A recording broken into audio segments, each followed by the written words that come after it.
السلام عليكم ورحمة الله وبركاته dhegeystayaasheena qiimaha iyo qadarinta mudan ee hawada nagala socdo warshaagtu waxay soo abaartay 7 subaxnimo oo gow ah waana xilligii aanu hadahayo kala idiin soo gudbin jirnay war wixii dal iyo dibad bay naga soo gaaray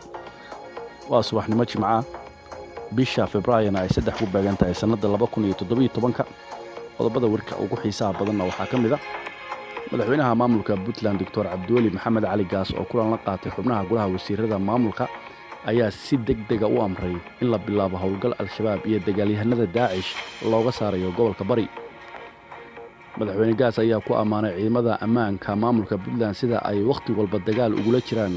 xarakada al-shabaab iyo dagaalyahanada ururka Daesh wuxuuna saraakiisha ammaanka ku amray in la sii laba jibaaro dagaalka haatan socda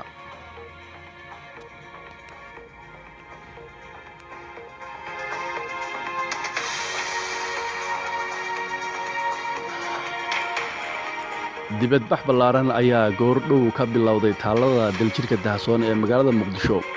waxa ka qayb galaya dibadbaxan ee shacab fara badan qaybaha ururada bulshada iyo mas'uuliyiin ka tirsan dawladda Soomaaliya iyo maamulka gobolka Banaadir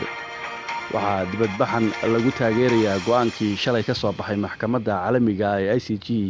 taasoo taageertay dalabkii Soomaaliya ee ahaa in maxkamadda ay gasho dacwadda badda ee Soomaaliya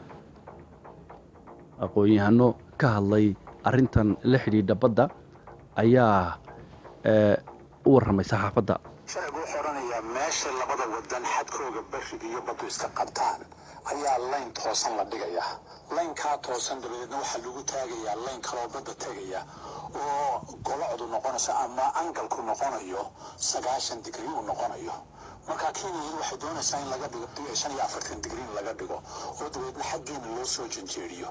innaguna waxaanu leenahay waxa weeyaan iyo sharciga adduunka sidoo oranayo marka labada line is qabtaan waa inay 90 degree noqdaan marka bad fara badan oo innaguna leenahay ayaa la qaadan doonaa haddii xaggay doonayaan loo soo waayo waayo waxay leedahay iyadu Tanzania midalan xad wadaagaan xadka Tanzania waxay doonaysaa sidii sharciga adduunka in loogu caanamaalo Kenya waxay doonaysaa inay tiraahdo sharciga aan iska dhaafno aynu inagu gorgortano walaaltinimo wax walba ku dhamayno waayo waxay isleeyihiin madaxda Soomaaliyeed ma garanayaan dadka ka shaqeeya waxa la yiraahdo marine science ama cilmiga badda waxay ka sheekeeyaan 3 meelood ayaa ugu kalluun badan Afrika mid waxay ku taalaa Morocco iyo Mauritania iyo Senegal xeebtooda oo laba badood oo mid qabow iyo mid kulul ay soo gala midka kalena waxa weeyaan koonfurta Afrika dalka Namibia iyo South Africa ay wadaagaan ka saddexaadna waa Soomaaliya waaye xeebaha kale Afrikaanka oo dhan kalluunkoodu Kenya ma gaariyo kolka labada laga reebo marka kalluun fara badan baa ku jiro khayraadkiisu aad u kala nooc yahay oo haddii la faa'iideysto Soomaaliya ka faa'iideysto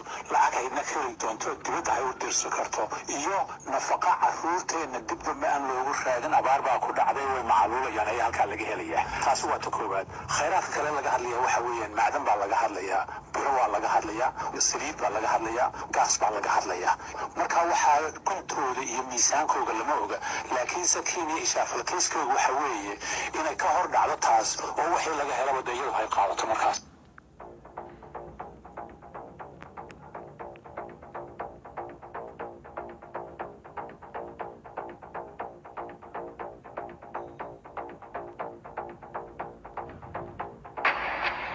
xulka Cameroon ayaa ciyaar kama dambays ah ee koobka qaarada Afrika ee 2017 waxa uu la dheeli doonaa dhigiisa Masar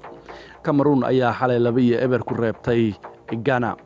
goolkii hore ayaa waxa Cameroon daqiiqadii 72 u saxiixay ciyaaryahanka Ndajue kaasoo ka faa'iideystay khalad uu sameeyay difaaca Ghana ciyaarta ayaa Elbirqsiyo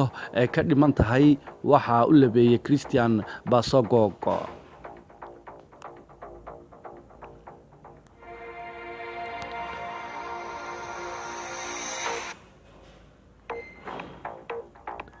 ciyaaryahankii hore ee kooxda Chelsea iyo England Frank Lampard ayaa ciyaaraha ka fariistay kadib 20 sano oo xirfadaasi uu ku soo jiray ninkan oo 38 jir ah oo sanadkii hore kooxda New York uga qayb galay koobka MLS ee dalka Mareykanka ayaa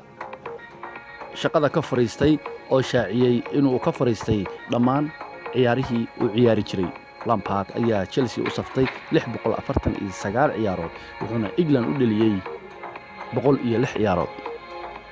wararkeeni subaxnimo ee saaka halkaas ayay ku egyihiin tan iyo kulankeenna dambe 9 subaxnimo marka ay gaadho ama 3 saac kolba sida loo yaqaano waxaannu idiin soo gudbin doonaa warkan oo faahfaahsan hadduu allaha awoodda la raalli ka noqdo